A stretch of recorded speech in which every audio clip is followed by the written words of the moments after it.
nifuza ko twosabikaniriza hamwe ibijanye n'imvo n'imvano vyo gutanga imperezwa n'ayandi mashikanwa. Ivyo rero umuntu agategereza kubitegera, kuko benshi hari igihe batamenya igituma bavuga imperezwa, igituma bavuga amashikanwa muri eklezia mawe wacu. Imbere yuko nja mwido nido, nagomba mbere mbanze ndababwire icatumye niyumvira kwandika ako gatabo, inyigisho. Nuko mu civugo canje c'ubusaseredoti nari nashimiye amajambo dusanga mu njiri ya Yezu yanditse na Matayo mweranda igabane c'10:8 bengo mwaronse ataco mutanze, namwe nimutanga atakiguzi murinze gusaba. Hanyuma maze kubona ingene abantu bamwe bamwe bajuragirika, batigira biyumvira gukenguruka ivyiza Imana yabahaye, canke bagatanga n'izo mpezo n'andi mashikanwa badategera ivyo ari vyo, ndaheza nisunga n'amajambo dusanga mu Izaburi 116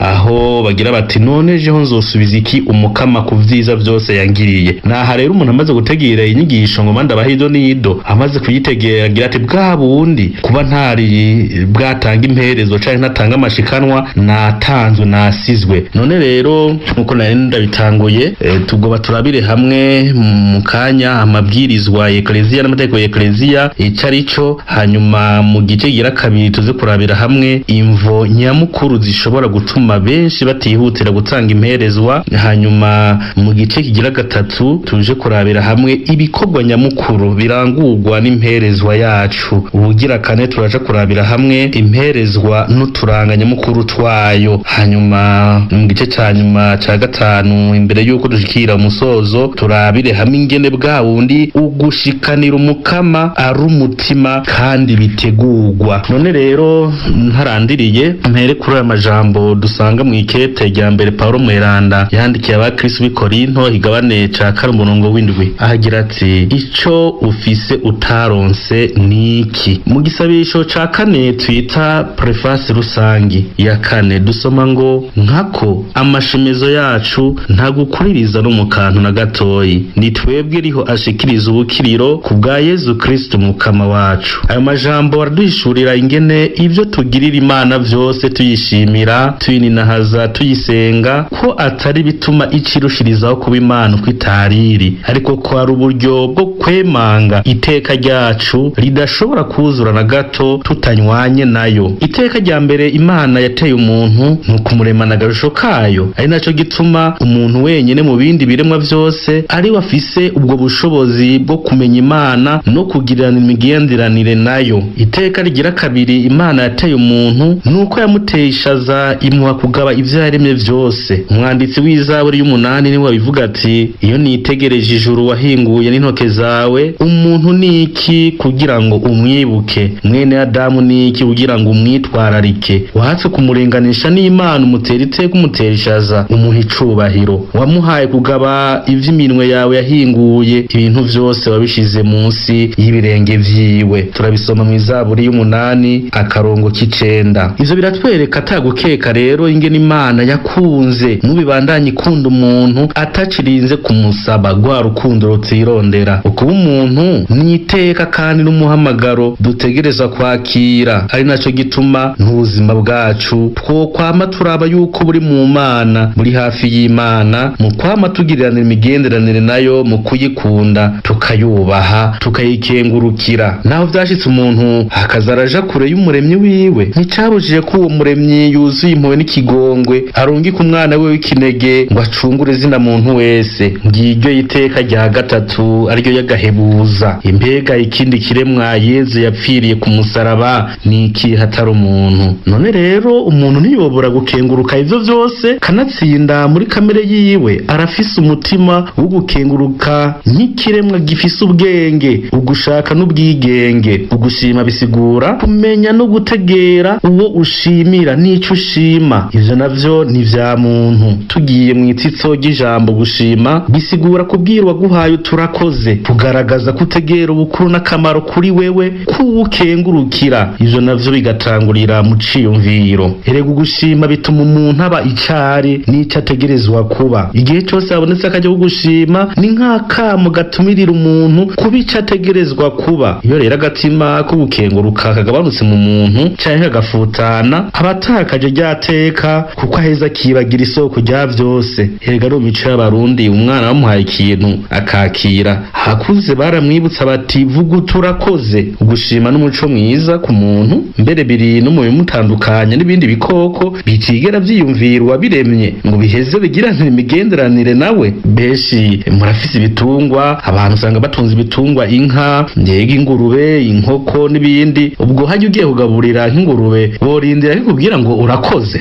ngira ngo mu bundi buryo ishoboye kuguha ivyitegerezwa gutanga ikavyara ibibuguru canke ari inka igatanga amata, ngira ngo ibishinye mugabo kugira ngo izovuga iryo jambo ngo urakoze, ivyo ni vya muntu gusa. Umukristo rero eka mbere umuntu wese ahamagarirwa gukengurukira bamugiriye neza, abavyeyi, abarezi ku rugero rwo hejuru. Imana itanga vyose, Imana niyo yaduhaye ivyo dufise vyose, iduhamagarira kugira ngo tugire akanyamuneza kuguma mu nywanyi nayo. Umutima wo gushima n'ukenguruka nuwo gukuza muri uwo wese ategera yuko ataca afise ataronse, ataca afise atahawe. Ariko ivyo Imana iduha ntitworonka kumbure uko tuyisubiriza mu ndumane, nkuko womengo n'umuntu twaguze igicanke kiriya ku giciro runaka. N'abasokuru bacu barategereye baratanga umuco bati Imana iraguha ntimugura. Ariko none ni kuki tutoshimira Imana kuvyo yaduhaye? Erega dushimira Imana kugira ngo twerekane yuko ariyo iduha vyose, ariyo ubuzima bwacu. Gutyo umuntu akamabona ko atari kumwe n'Imana atani ico yo kwishoboza. Ukudakengurukana ingeso mbi vyarana kagaye, umuntu akamabona ko yishoboye, yikwije, yifise, ko atawundi akeneye,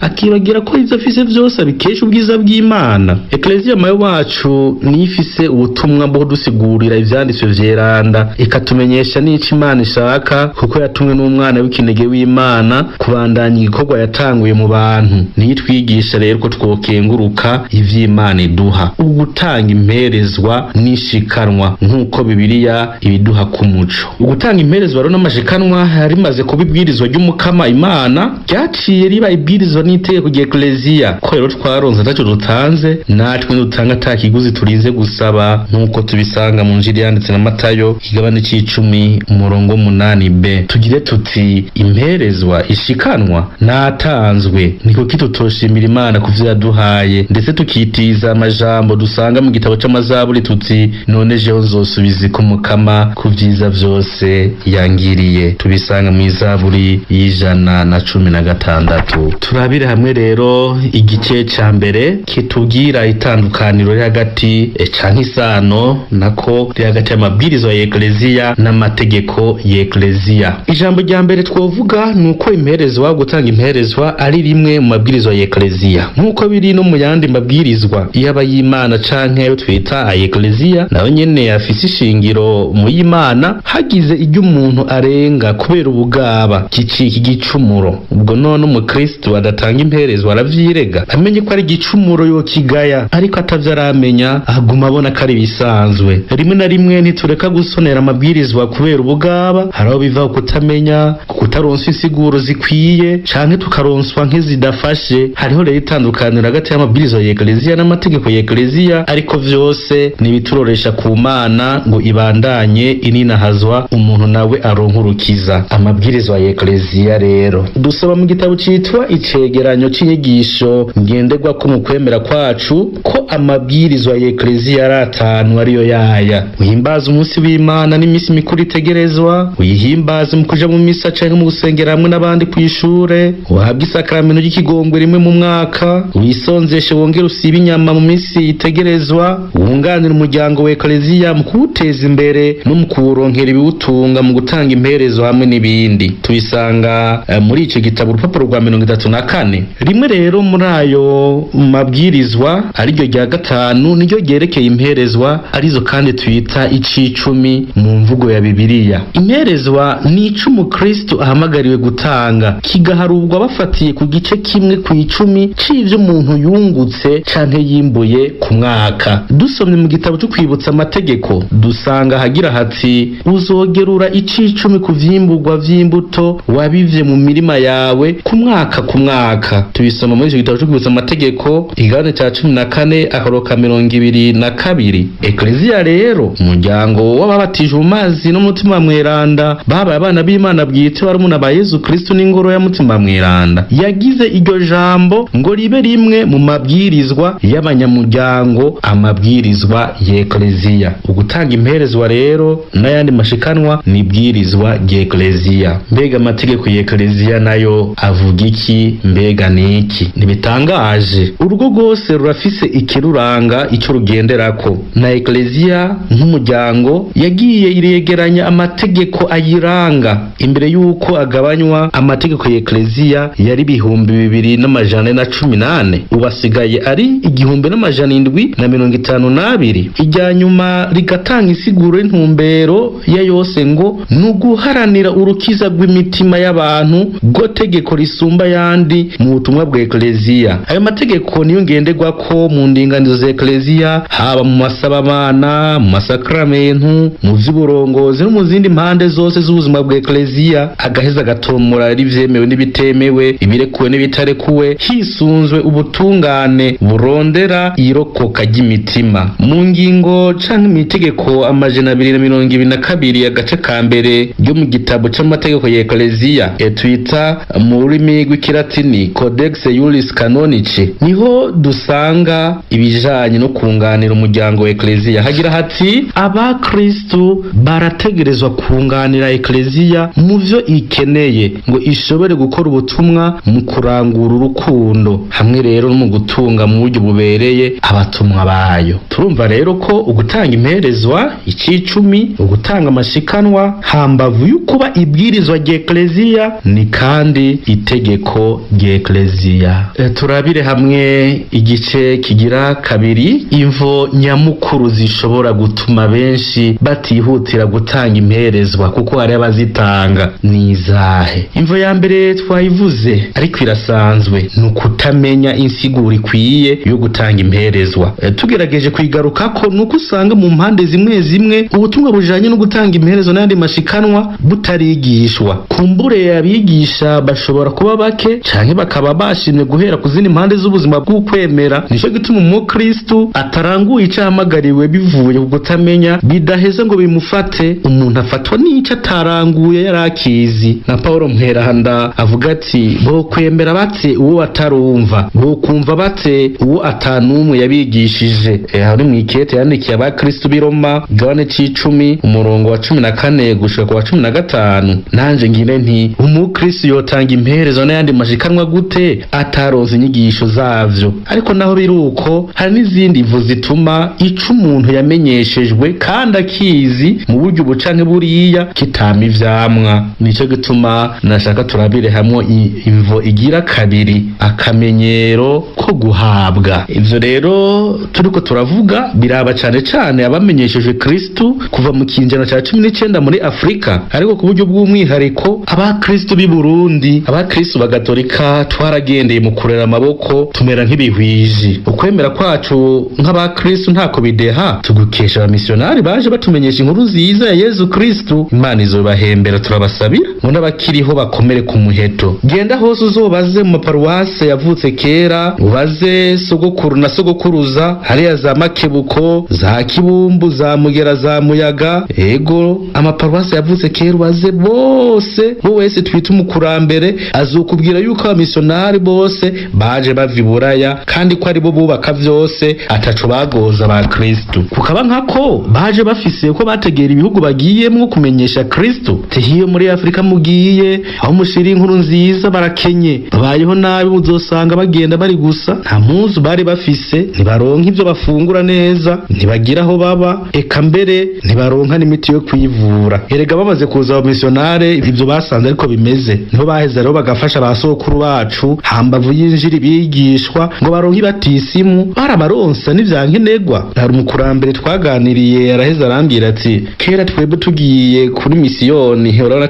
ko ego babivuga kera kuri paruwase kw'isengero, inyuma y'inkuka ya misa twaca tuja gutonda umurongo imbere y'ibiro vya patiri mukuru, atari kuja gusaba ijambo ngo dushaka amasakramentu, ariko kugira ngo dufashishwe impuzu, ibifungurwa n'imiti. Twasubira inyuma twikoreye imfashanyo, guco tugatezuka gatoya. Imbere hari benshi bagenda bagira bati ndazi yuko ntasubira inyuma uko nagiye. Ivyo rero vyagirirwa abakene cane cane, aho no nogira nti bakenye kurusha abandi. N'ibijanye no kubaka amasengero nta mukristo yasabwe intererano kiretse nko kwikorera ibiti vy'amatanga kuko vyava kure. Twabona bubaka ntitwamenya ngo uburyo buvaha. Ivyo rero ni ikiganiro nagiraniye n'umutamakazi Gatarina wo mu gisata ca Kajenda gacimbira ikidasha muri paruwase na komine Makebuko. None ko kuva tumenyeshejwe Kristo tugume tumeze nk'umwana ariko bibero vya nyina aguma arindiriye konka ibere. Mutama w'imyaka 80 kayemwegaye aracakenera konka, eka n'umwana w'imyaka 3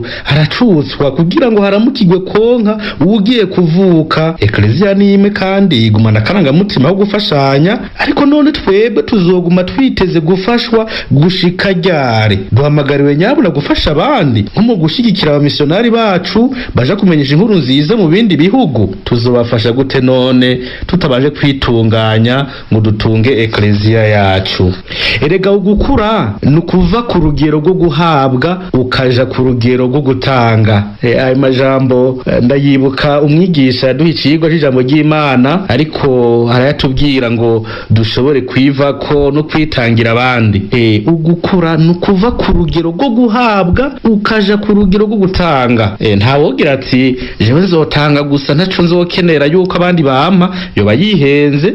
Ariko iyo umuntu yamaze yinze araheza agacamera nk'umwana no mu vyiyumviro vyiwe, ntaheza ngo afate mu minwe ubuzima bwiwe. Niharagize rero nimba atararengerana ko tumenya kwitunga no kwitunganya. Ni nako kamo eklezia yo kwisi yose yateye ama eklezia haciye imyaka 100 amenyeshejwe injiri ya Kristo ko yo kwitunga mu mutumwa n'abatumwa bayo, ico twita mu rurimi rw'igifaransa autoprise en charge. Abungere bacu barabitegereye, none muri iyi minsi ko babidusaba nidukura amaboko mu mpuzu, dutanga imperezwa, dutanga amashikanwa n'ibindi vyose bishobora kudufasha kubaka eklezia muryango.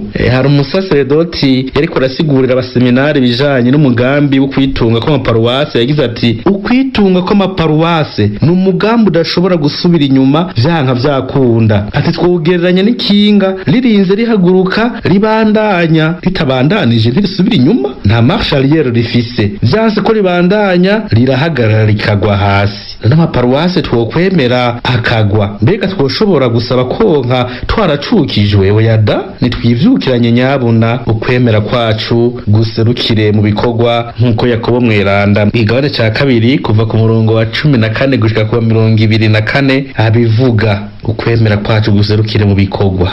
Imvo ya 2 ishobora gutuma abantu batihutira gutanga imperezwa, nako ni imvo ya 3 ukudategera yuko tudatanze imperezwa tuba dufitiye ideni Imana, tuba twivye Imana. Abakristo batari bake ntibatanga imperezwa kubera yuko badategera ko bafitiye umwenda Imana. Mbega nta muntu niyavyutse mu gatondo ategera yibuka guhereza umukama umunsi wiwe ngo agire umenyetso ngo asenge yishire mu minwe y'umukama, akibagira gukengurukira iyo Mana imukuye mu gatiro, ukamenga kuba yaryamye akavyuka n'uburenganzira bwiwe n'ubasha bwiwe. Kubw'urukundo n'ikigongwe vyiwe umukama arakuvyura akaguha vyose, ariko no kumubwira uti mukama wakoze ugasanga ntubishoboye. Mwe nabo bantu bari mu kuvyuka bavyuka nk'imene. Mu njiri ya Yesu yanditse na Matayo mweranda, Yesu agira ati mwaronse ataco mutanze namwe mutanga atakiguzi murinze gusaba. Ivyo dufise vyose twabihawe n'Imana. Iyo tutayikengurukiye, iyo tudatanze imperezwa dufise umutima ukenguruka, tuba tubaye abaheranye imbere y'Imana, tuba tubaye abasuma. Tanga rero imperezwa, shikanira umukama mvyo yaguhaye, ntagusaba vyinshi, agusaba igice kimwe kw'icumi, icicumi, ibice 9 kw'icumi nawe bikaba ivyawe. Abakristo bategerezwa guharanira ubutungane bw'ikibano ciza, maze bakama bibuka ibwirizwa ry'umukama ribasaba kugarukira kuboro. Erega ingingo y'amajana 222 y'igitabo c'amategeko y'eklezia mu gace kayo ka 2 iravyibutsa muri ayo majambo nyene. Isi ni itunga rusangi, ibuka gutanga imperezo ngo werekane ko ivyo ufise vyitwa ivyawe ari itunga rusangi. Na mwanya twabonye yuko imperezo zifasha kwitaboro, ni utazitanga uzobubaye ufitiye ideni abo bose Imana yaguhaye ngo musangire isi, ariko utibuka ko ivyo ufise vyose nabo babifisemwo uruhara. Umukama yaguhaye ngo utunganye itunga ufise wisunze ubutungane bwiwe. Paulo mweranda ni wahanura abakristo b'i Korinto aho bariko bararenza urugero akarorero mu kwikwegera ko utwo batekera bagiye gusangira amasabamana y'Ukaristiya ariyo kumanyura umukate ati aho mukoraniye ibyo mugira si imfungurwa y'umukama ati nkako mu gufungura umwe wese yisangiza ivyiwe maze umwe agasonza uwundi ahimvye. Erega nkuko Pawulo nyene yabandanya urya mukate ari wo mubiri wa Kristo dusangira mu gihe c'umwuka ya misa ni ikimenyetso c'umwe dufitaniye muri Kristo. Dutegerezwa rero kubibandanya aho duherereye ngo ntihagira abahimba abandi bagwabiye. Niyo nsiguro y'ijambo umusaseredoti avuga igihe asoze inkuka ya misa ati shenguruke turashikanye. Abashaka kudutumira ati gende mugire nkuko duhejeje kugira ite misa est.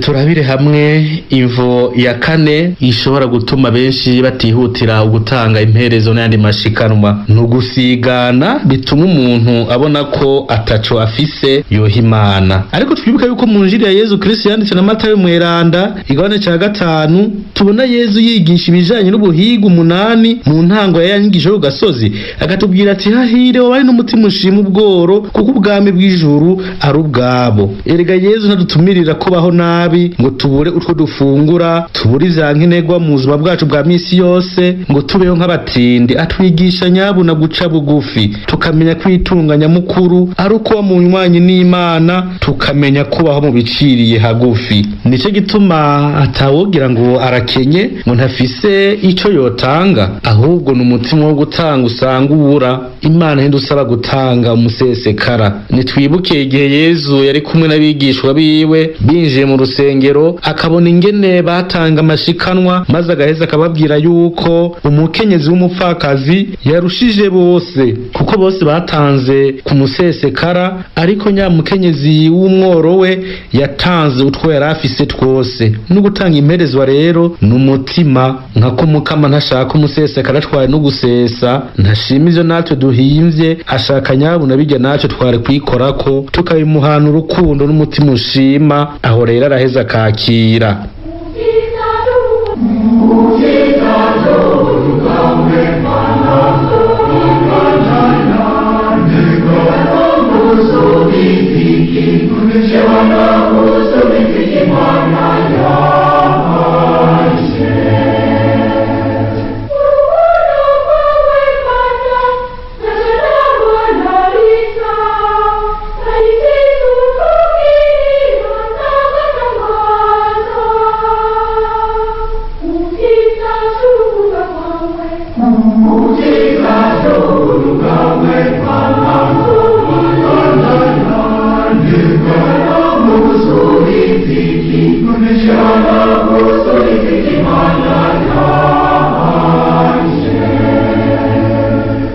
Turabire hamwe igice ca 3 c'inyigisho ndoramana naco kitubwira ibikorwa nyamukuru birangurwa n'imperezwa yacu.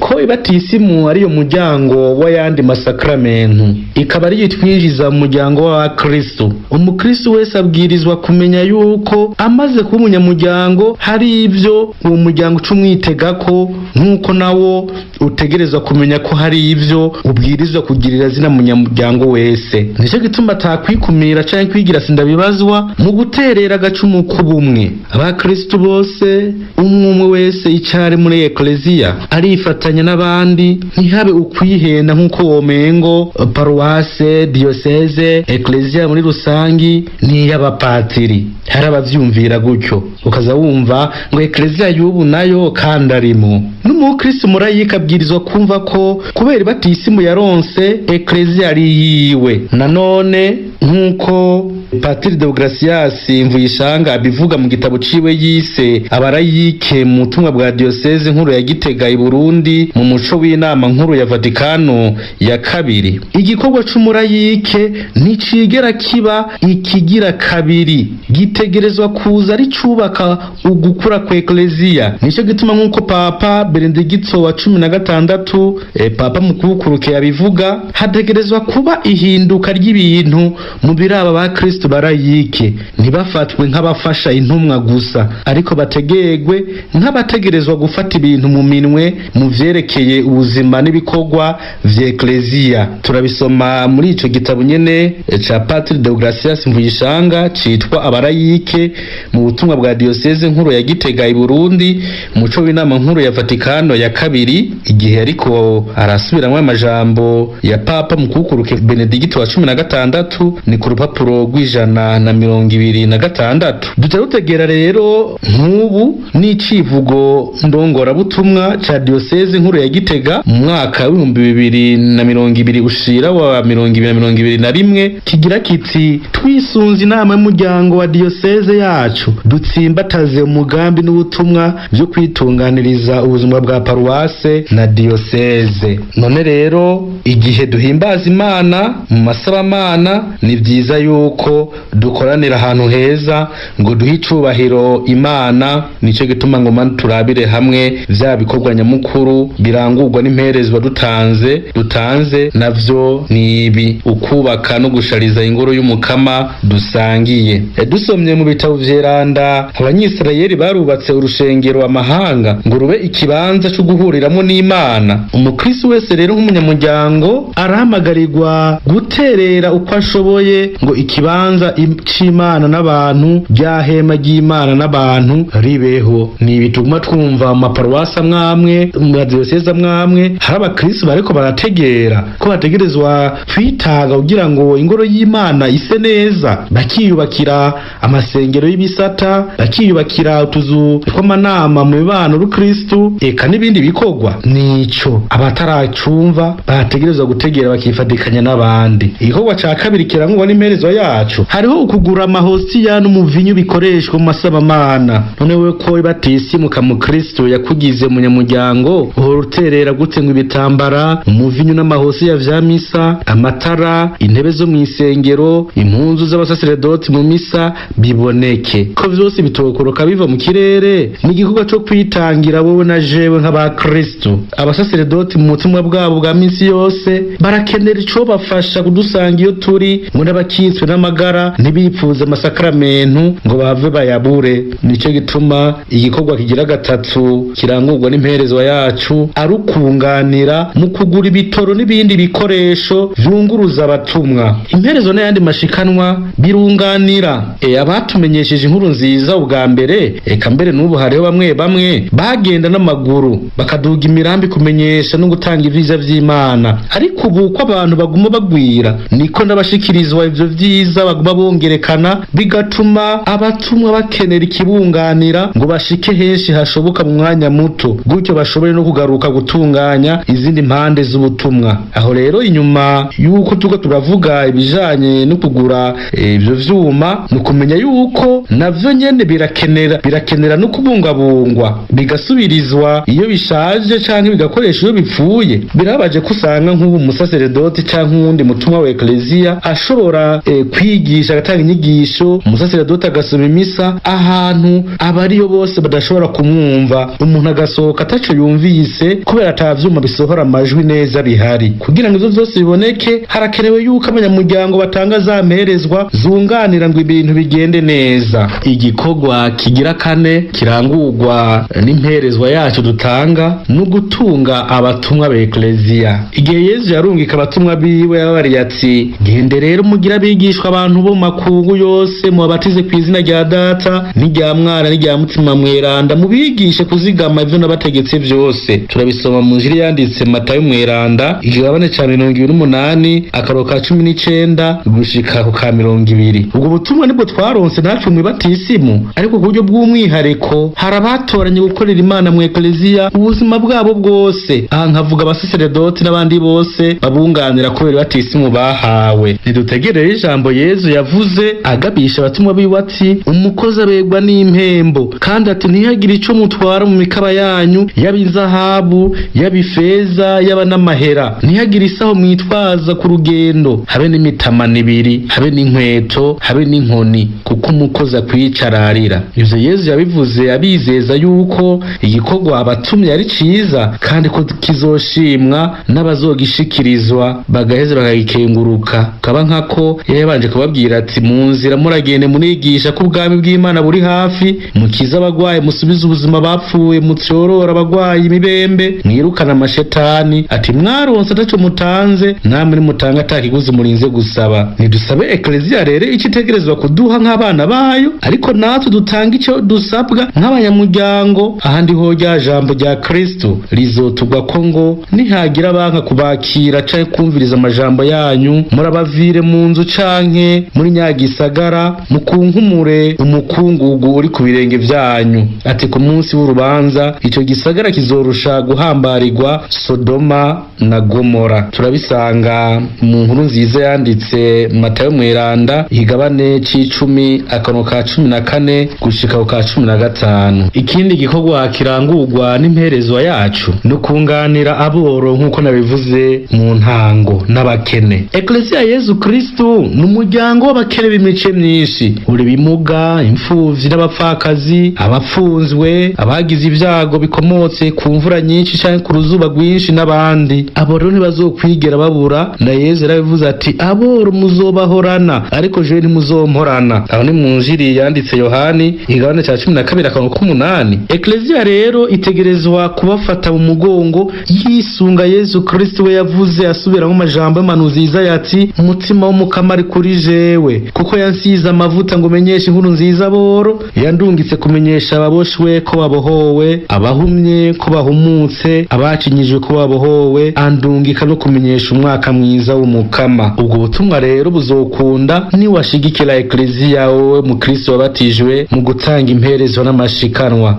Wohavugira uti jewe mwe nayo mashikanwa, mwe nabo bantu ndabifashiriza iyo duhuriye mwibarabara. Nibwo buryo bwo gutanga amashikanwa. Ntikibujijwe namba gufasha wo tubonye, ariko urahamagariwe kandi kumenya ko ari ubutumwa bwa Ecclesia, iyo nayo irigisha abantu no mu kubagarukirako mu bikorwa by'urukundo, aribwo bwa butumwa bwa Karitasi kuva mu bibanuro Kristo gushika no hejuru. Papa Francisco mu ijambo yashikirije ku munsi mpuzamakungu wahariwe aboro igerekerezo rya 18 Munyonyo umwaka w'2018 niwe agira ati mu bisanzwe nta numwe yokumvise ko akumiriwe mu rukundo rwa data, na cyane cyane muri iki gihe ahitunga kenshi giyongera, hanyuma ukamenga ihangiro rya mbere no kuryigungirako. Raba ijambo rya Papa Francisco ku munsi mpuzamakungu wahariwe aboro kuri iryo gerekerezo rya 18 Munyonyo 2018. Umukristo ahamagariwe gusabikanya n'abandi, cyane cyane akabicisha mu gushikira Ecclesia ngo abayigize bumve bose ko icumwe wese afise n'uwundi co mugirira akamaro. Imperezo n'ayandi mashikanwa bitegereza kwishura amaborogo y'aboro bipfuza ubarasanako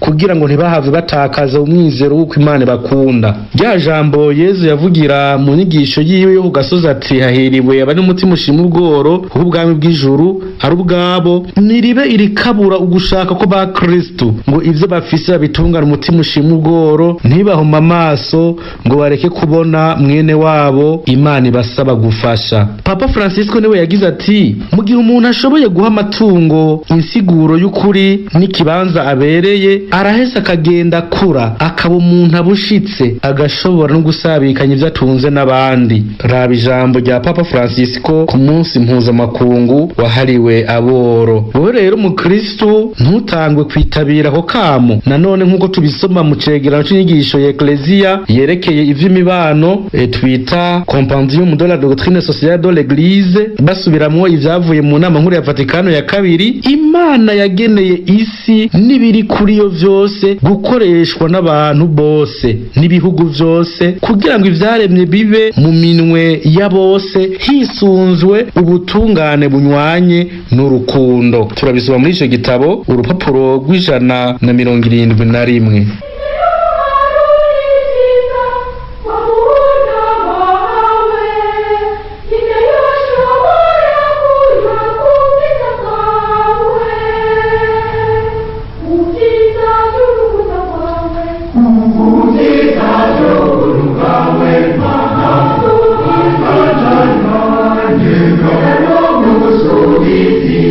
Tumeshaona usuli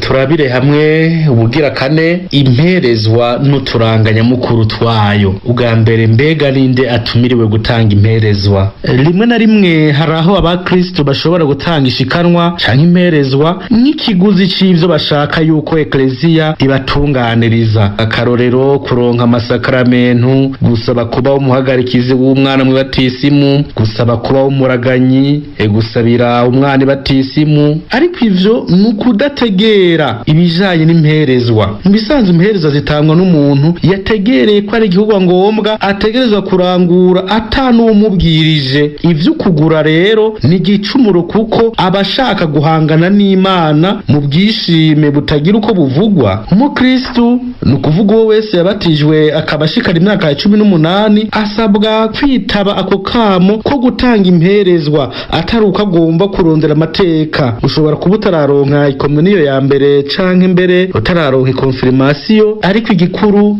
nuko waronse rya sakramento ryakwijije mu muryango w'abana b'Imana. Kubera ico rero nta nsiguro n'imwe yo kudatanga imperezwa ku mwaka.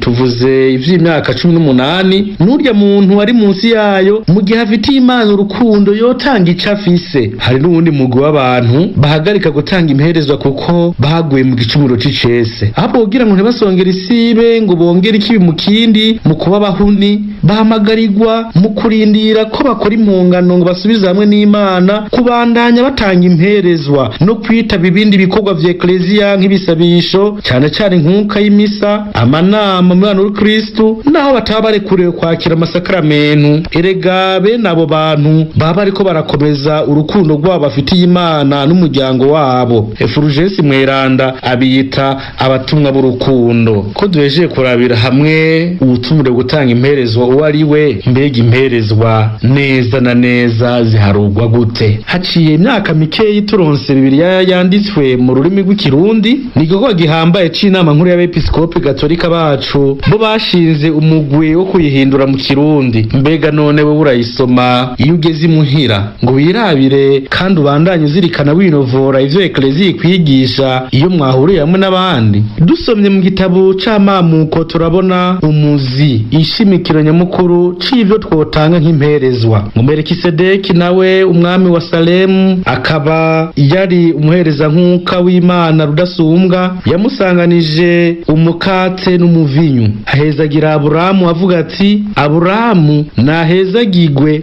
n'Imana rudasumbwa iyo yaremye ijuru n'isi. N'Imana rudasumbwa nihezagirwe iyo yarekuriye abansi bawe mu minwe yawe. Niho Aburamu rero yaca Melkisedeki icicumi c'ivyo yatabarukanye. Turabisoma mu gitabo c'amamuko igabane ca 14 murongo wa 18 gushika kwa 20. Mu yandi majambo yaciye atanga imperezwa, ni ukuvuga igice kimwe ku bice 10 vy'ivyo umuntu atunze canke yimbura ku mwaka. Aburamu rero yabihereje umuhereza nkuka. Mu madiyoseze bivanye n'amikoro y'abakristo haratunganijwe icumu umwe wese yotanga bivanye n'umugwi arimwo: abanyeshure, abadandaza, abirimizi, abakozi ba leta. Raba akarorero ikete ry'inyinshi ku bibazo vyerekeye imperezwa ryatunganijwe n'ibiro nshingwabutumwa muri diyoseze nkuru ya Gitega muri Rusama mu mwaka wa 2006. Ariko rero ntikibujishwe ko umuntu atanga ukuruta, nanone niwe amenya ico Imana yamugabiye. Mu gutanga icicumi imperezwa umuntu aharuye ico yinjiza buri gihe. Erega nico ekleziya yashinze hari uwoshobora kukibura bivanye n'imvo nyinshi. Nico gituma ugiye mu biro kwa patiri mukuru ashobora kugabaniriza ugatanga ikivuye ku mutima, ariko utegera yuko ari akamu Mukama yaguteye ngo nawe wibuke ko ivyo ufise vyose ubikesha ubwiza bwiwe. None nimba wewe uri umubaji, ni kuki hambavu y'icicumi cashinzwe utokwibwiriza uti umwaka uraheze nkora uyu mwuga sinigeze nihonda n'inyundo, umusumeno ntiwankevye. Ehe rero nterere paruwase mu gutanga intebe 2 canke zitatu cari ikindi kintu ngo nshimire Imana. Uri umurimyi, umudandaza, umworozi, umukozi wa leta canke wirindi shirahamwe ryose riguha agahembo, gira uti numva nokengurukira Imana mu gusahiriza ekleziya mu butumwa bwayo. Erega ni nabwo butumwa inama y'umuryango wa diyoseze nkuru ya Gitega ihamagarira abakristu bose guteza imbere, gushikanira umwaka umukama. Raba ko vy'ukuri imperezwa utanga ari icicumi ijambo ry'Imana ritubwira, gabura na 10 ivyo uronka buri gihe, uheze uhereze umukama Imana yawe igice kimwe, nawe usigarane ibice 9. Wibwira ko woba wicuze? Haba namba.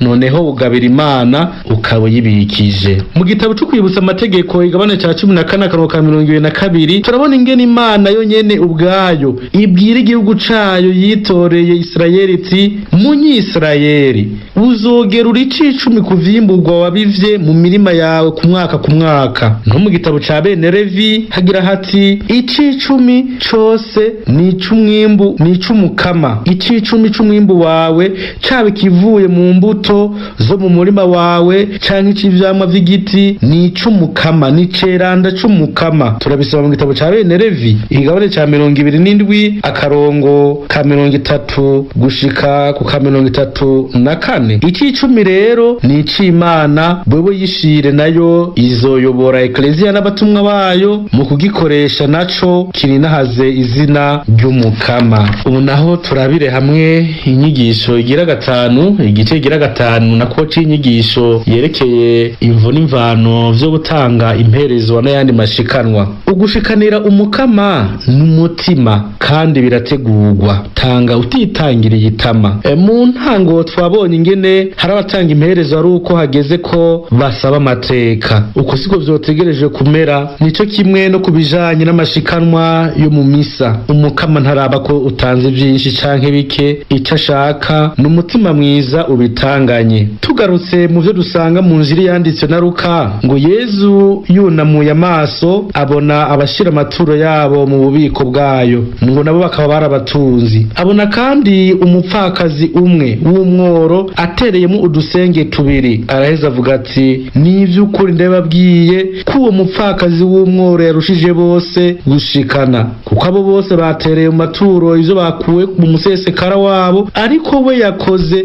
mu bworo bwiwe, atanga ivyo yarafise byose, atanga ubuzima bwiwe. Aho ni mu nzira yanditswe na Luka mweranda ikigabane ca 21 akarongo ka 1 gushika ku ka 4. Paulo mweranda nawe mw'ikete rya 2 yandikiye abanyakorinto akagira ati, umwe wese natanga ico yiyumviriye umutima, ntabitangana amarira canke agahato, kuko Imana ikunda uwutangana akamwemwe. Hari igihe twihenda ngo dufise dukeyi, duhaye Imana imigambi yacu ntiyoranguka. Iyo ibambewe Imana niyitanga vyose, yiha ivyayo nayo izogusubiza n'ivyo ukeneye utaranayibisaba. Tanga utitangiriye itama, tegura ishikanwa ryawe ushaka gushikanira Imana. Ico uza gushikanira umukama ntiwociyumvira mu gatondo wamaze gushika mw'isengero. Menya gutegura ishikanwa, uwukunda kandi wubaha ugiye kumuramutsa uramwitegurira. Binashobotse niwandika ahantu vyuza gukenguruka, ivyo uzoja gusabira urugo rwawe, igihugu cawe, imitwaro yawe yose ushaka gutura umukama, abagutumye kubasabira. Dukunze kumva abanyamihari cane ingendanye n'abashonstate bahereza ishikanwa ry'ukwezi kuba kwaraye kurangiye, bagira bati, mukama turaguhereje ishikanwa ry'ukwezi runaka. Baba barabanje gufata akanya ko gutegura bazirikana ingene uko kwezi kwagenze mu mpande zose z'ubuzima bwabo. Nawe hera kuwa mbere ugumutegura ico uzoshikanira umukama ku munsi w'Imana, kuko ukunda uramwitegurira. Simfashanyo uhaye Imana nkuko womengo numurushwa, ahubwo tegera ko ari uburyo bwo kwerekana yuko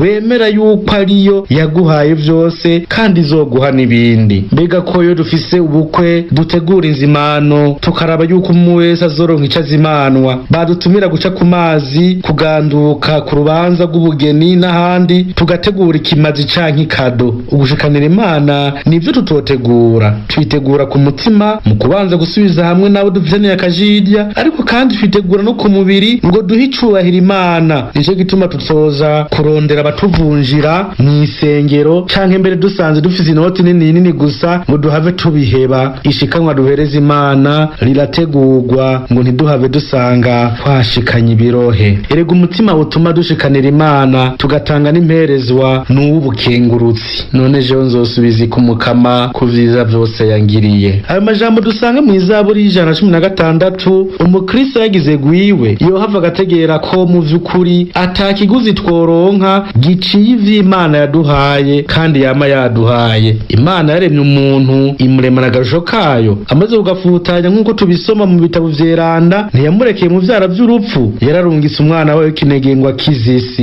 Ni bimwe rero vyaranguka mu rupfu n'izuka vya Yezu Kristo. Naco rero umuntu yoronka yosubiriza mu ndumane umukama. Umwanditsi wa Yazaburi 116 wagira ati nzomuhereza ikarisi y'ubukiriro kandi ninahaza izina ryiwe, nzorangura indagano naraganiye umukama, mbere ndabigirira imbere y'igihugu ciwe cose. Mu Kristo mukundo w'Imana niwibuke ushimira Imana yo itanga vyose, niguha ubuzima ikabubungabunga. Niwatanga imperezwa canke ishikanwa ntubigire ngo unezereze kanaka canke wiyumvira ngo Imana iciba Imana uko itariri. Ni wewe nyene nyabuna biha iteka n'ubukiriro, maze ukaba wemanze yuko uri umwana wayo kandi ko uri umwe mu bagize umuryango w'abana bayo ariyo Eklezia. Abaririmbira Imana bati menya ko uwuhaye umworo abaguranya Imana, genda murengenga muhereze ishimwe. Abasokuru bacu nabo ngo utabonye agasohoka ntabona kinjira. Iyo dushikaniye umukama mu gutanga imperezwa canke ishikanwa yo mw'isengero tuba tuguranya Imana kandi tuba tuyibikije, noneho tuba tunongeje ngo ibandanye itwuhirira. Umukristo ahamagariwe kudakomantaza umutima, akirinda kwihambirira ku vy'isi, ntahave yibagira utanga vyose wariwe gushika hamwe Imana nico yashinze. Imperezwa n'ishikanwa imbere yuko biba ibwirizwa n'iteko rya Eklezia n'ibwirizwa ry'Imana. Ko Eklezia mu muryango ari imwe rero nyeranda gatolika kandi kabishingiye ku batumwa, ihamagariwe kuba misionari igakwira isi yose imenyesha inkuru nziza ya Kristo. Nituyishigikire mu gutanga imperezwa n'amashikanwa, mu gusabira misionari no mu kwemera natwe nyene ubutumwa idutumirira gushikana handi. Tugire Kristo. Egome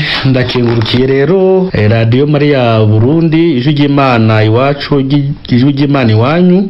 Yandonkeje akaryo kubashikiriza inyigisho ndoramana, ikiganiro cerekeye imvo n'imvano vyo gutanga imperezwa n'ayandi mashikanwa nk'uko tubisanga muri aka gatabo imperezwa ishikanwa natanzwe. Ego mwari kumwe na Padiri Georges Manirambona wo muri diocese nkuru ya Gitega, nkaba ndiko ndarangurira ubutumwa muri paruwase ya Gihiza, intara y'ubutumwa ya Gitega. Nitugire Kristo.